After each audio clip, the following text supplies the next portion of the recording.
मेरे प्यारे दोस्तों, मैं रत्नभूषण, a friend, motivator and guide to IAS aspirant.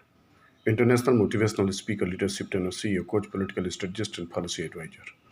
Welcome to ASG. ASG IAS believe in quality, commitment and success. Current affairs program, a comprehensive current for dedicated student. Listening is very powerful.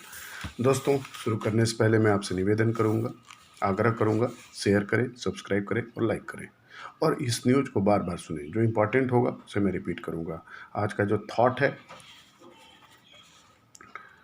चापलूसी समझदार लोगों के सामने सफल नहीं होती, ये उथली, स्वार्थी और झूठी होती है। इसे असफल होना ही चाहिए और यह असफल होता भी है। वैसे कई लोग भी तो तारीफ के इतने भूखे होते हैं कि वे चापलूसी को भी तारीफ समझकर उसे निगल लेते हैं। ठीक उसी तरह जिस तरह भूख से मरता आदमी घास और कीड़े मकोड़े तक खा लेता है, तो ये व्यक्ति मतलब तात्पर्य यह है कि चापलूसी की जगह प्रशंसा करें। प्रशंसा और चापलूसी में बहुत फर्क होता है। प्रशंसा एक सच्ची होती है, चापलूसी एक झूठी होती है। तो प्रशंसा जरूर करें। प्रशंसा एक बहुत बड़ी ताकत है, वेपन। इंपॉर्टेंट न्यूज़ इज सूरज की रोशनी से बिजली बनाने में आत्मनिर्भर भारत। सूरज की रोशनी से बिजली बनाने में आत्मनिर्भर भारत। प्रधानमंत्री नरेंद्र मोदी ने शुक्रवार को मध्य प्रदेश के रीवा स्थित 750 मेगा उत्पादन क्षमता वाली सौर प्लांट का उद्घाटन किया। ये एशिया का सबसे बड़ा प्लांट है। ये एशिया का सबसे बड़ा प्लांट है जिसकी पीएम मोदी ने वीडियो कॉन्फ्रेंसिंग के जरिए शुरुआत की। अपने संबोधन में पीएम ने सौर ऊर्जा क्षेत्र में देश को आत्मनिर्भर बनाने पर जोर दिया। कहा कि देश में सौर पैनल, बैटरी और इससे संबंधित सभी उपकरणों पर आयात का निर्भरता खत्म कर देंगे। इन उपकरणों का देश में उत्पादन बढ़ाना होगा। मोदी ने कहा कि देश में सोलर पैनल, बैटरी और इसके अन्य उपकरणों का निर्माण करने के लिए हम सब काम कर रहे हैं। घरेलू उत्पादन बढ़ाने के लिए हम अनेक योजना बना रहे हैं। सरकारी विभागों को इसमें मेक इन इंडिया उपकरण ही खरीदने के निर्देश दिए गए हैं। देश के उद्यमियों, युवा साथियों से यही आग्रह है कि इस अवसर का फायदा उठाएं। प्रधानमंत्री नरेंद्र मोदी ने कहा कि जब हम इस प्लांट का वीडियो आसमान से देखते हैं तो लगता है कि हजारों सोलर पैनल फसल बनकर लहरा रहे हों। रीवा का सोलर प्लांट इस पूरे क्षेत्र को ऊर्जा का केंद्र बनाएगा। इससे एमपी के लोगों को लाभ मिलेगा और दिल्ली में मेट्रो को भी बिजली मिलेगी। उन्होंने कहा कि सोलर एनर्जी 21वीं सदी में ऊर्जा का एक बड़ा माध्यम बनने जा रहा है। ये श्योर, प्योर और सिक्योर है। उन्होंने कहा कि सौर ऊर्जा के आम ग्राहक को भी उत्पादक बना दिया है और सौर ऊर्जा के उत्पादन से किसान भी जुड़ रहा है। यह फसल उत्पादन के साथ बंजर या कम उपजाऊ भूमि पर बिजली उत्पादन संयंत्र लगाकर अपनी आमदनी बढ़ा सकता है। प्रधानमंत्री ने कहा कि जहां भारत में 2014 में सौर ऊर्जा 7 से 8 रुपये प्रति यूनिट हुआ करती थी, वही आज यह 2 से 2.5 रुपये प्रति यूनिट हो चुकी है। इसका लाभ उद्योगों को, देश को मिल रहा है। उन्होंने कहा कि एलईडी बल्ब से करीब 600 अरब यूनिट बिजली की खपत कम हुई है। बिजली की बचत के साथ लोगों को रोशनी भी अच्छी मिल रही है। साथ ही साथ हर साल करीब 24,000 करोड़ रुपए की बचत मध्यम वर्ग को हो रहा है। दोस्तों, जो इम्पोर्टेंट फैक्ट मैंने जैसे बताया आपको रीवा के बारे में, उसे जरूर नोट करें। नेक्स्ट इंपॉर्टेंट न्यूज़ है संकट में प्रवासी भारतीय, कोरोना और सस्ते तेल की गाज हिंदुस्तानियों पर। कोविड-19 से उपजे हालात के साइड इफेक्ट के तौर पर एक और समस्या देश के सामने आ खड़ी हुई है। कई खाड़ी देशों से बेरोजगार होकर प्रवासी कामगारों की बड़ी तादाद भारत लौट चुकी है, लेकिन अब उनकी वापसी की संभावना पर भी सवाल खड़े होने लगे। कुवैत की नेशनल असेंबली में एक बिल लाया जा रहा है जिसका मकसद देश में प्रवासियों की संख्या में जबरदस्त कमी लाना है। अभी कुवैत की कुल आबादी 70% हिस्सा प्रवासियों का है, जिसे कम करके 30% तक लाने का इरादा इस बिल में जताया गया है। वहाँ प्रवासी मजदूरों में बड़ी संख्या भारतीयों की ही है। माना जा रहा है कि यह बिल इसी रूप में अमल में आ गया तो करीब 8 लाख प्रवासी भारतीयों का कुवैत के साथ से छूट जाएगा। ध्यान रहे कि 2018 में सिर्फ कुवैत से ही करीब 4.8 अरब डॉलर भारत भेजे गए थे। यूँ भी प्रवासियों की नियमित कमाई प्राप्त करने में भारत दुनिया में अव्वल है। प्रवासियों की नियमित कमाई प्राप्त करने में भारत दुनिया में अव्वल है। 2018 में यह राशि देश के जीडीपी का 2.9% आकी गई थी।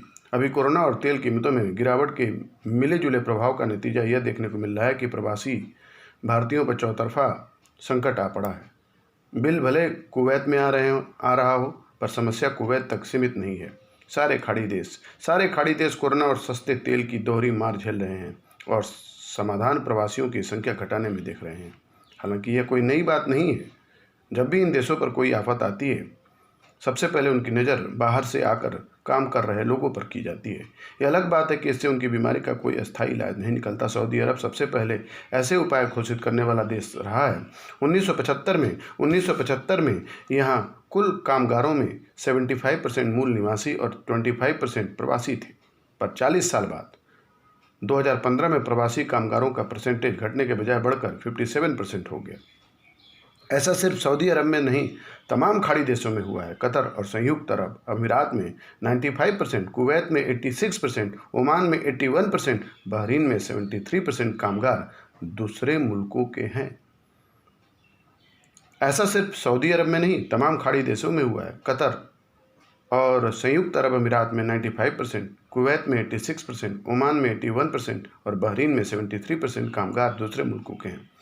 इसके पीछे कम मजदूरी ही नहीं, काम की क्वालिटी की बड़ी भूमिका है। जो काम प्रवासी करते हैं, उन्हें करने में इन देशों के मूल निवासी अपनी हेठी समझते हैं। संभवतः इन्हीं वजहों से कई विशेषज्ञों का मानना है कि प्रवासी विरोधी राजनीतिक प्रशासनिक कदमों का कोई खास प्रभाव लंबे समय के लिए नहीं पड़ेगा, लेकिन कुछ समय के लिए भी अगर प्रवासी भारतीयों को बेरोजगार रहना पड़ा तो भारत को न सिर्फ उनके लिए कुछ इंतजाम करने होंगे, बल्कि विदेशी मुद्रा के मोर्चे पर बड़ा संकट भी झेलना पड़ेगा।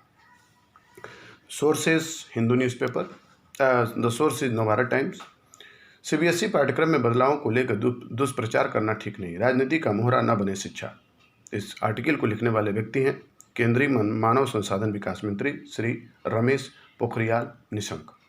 आधुनिक समय में किया जाने वाला अत्यधिक प्रचार केवल गलत सूचनाएं देने अथवा एजेंडे को आगे बढ़ाने के लिए ही नहीं, बल्कि सत्य को मिटाने और आपकी समीक्षात्मक सोच को समाप्त करने के लिए किया जाता है। गैरी कास्परोव के उस उदाहरण ने हाल ही में मुझे सोचने पर मजबूर कर दिया कि विशेषतः सीबीएसई के छात्रों के लिए सरकार द्वारा उठाया गया एक सद्भावनापूर्ण कदम किस प्रकार दुर्भावनापूर्ण प्रचार का हिस्सा बन गया।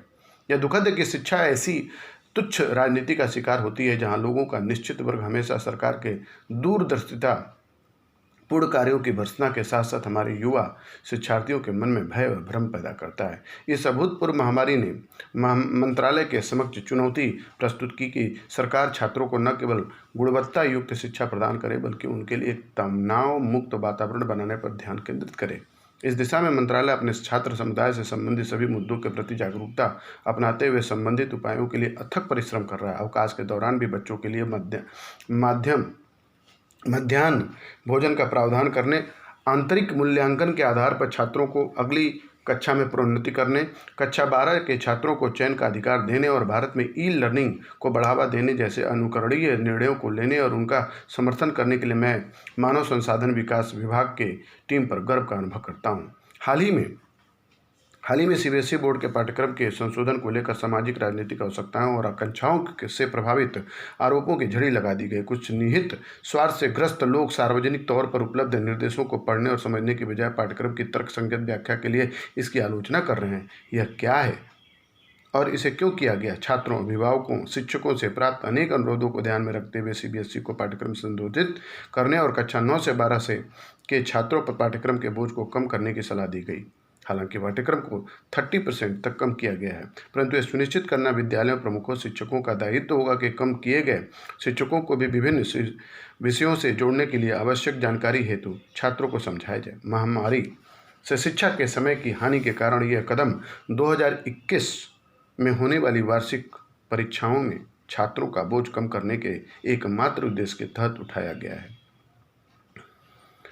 छात्रों का इन विषयों पर आंतरिक मूल्यांकन और वर्ष के अंत में होने वाली बोर्ड परीक्षा के लिए मूल्यांकन नहीं किया जाएगा। हालांकि सीबीएसई ने स्कूलों को एनसीईआरटी के वैकल्पिक शैक्षणिक कैलेंडर का पालन करने के भी निर्देश दिए गए। इस कैलेंडर में प्रत्येक विषय के लिए विशिष्ट शिक्षण योजना है, जिसे आमतौर पर घरों में उपलब्ध संसाधनों की मदद से अनुभवात्मक या गतिविधि आधारित शिक्षण के आधार पर जाना जा सकता है। जैसा मैं कहता हूँ, शिक्षा से पहले सुरक्षा।